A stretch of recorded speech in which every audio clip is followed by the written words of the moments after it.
At times in our lives, we have premeditated ideas of where help should arise for us.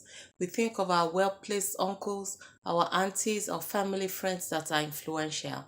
But sometimes this is just not God's plan for your life. Sometimes God wants you to write your success story in another way. Hello and welcome to All Believers Circle. I want to remind you about what the psalmist said. He said, I will lift up my eyes to the hills.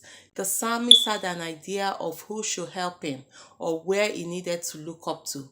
But God sometimes is not in that kind of situation, just like he was not in the storm or the wind for the prophet.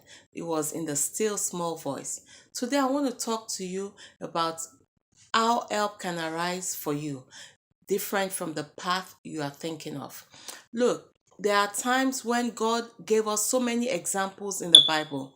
Jonathan, for as the first example, was the most likely rival of David, but God used this same man to preserve him from being killed by Saul the king.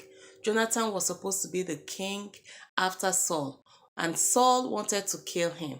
So Jonathan was used by God to save David's life.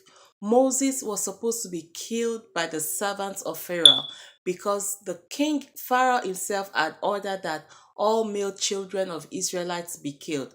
He ended up being saved by the son of by the daughter or princess of that same king, and she also raised him up as her own adopted child.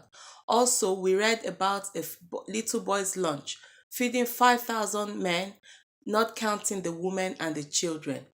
Queen Esther was a Jew. She was supposed to be executed with the Jews, but God used her to save the lives of the Jews by using her in the very palace of the king who had signed the execution order. These are some of the many ways that help arises for the children of God in different fashions because God has his own ideas. It may be different from yours. So don't be mad at your uncle or relative or family friend that did not arise when you needed help. God has other plans for your life. I just want you to know that you have to look up to Jesus. You have to look up to God for the next instruction. A man of God once told me how God used his boss who disliked him to get him his promotion based on him listening to God and God telling him to go and meet that same boss again. And that was what did the trick. So God bless you and keep you. May help arise for you out of Zion from the very presence of God. It may be unusual, but God bless you still. Bye bye.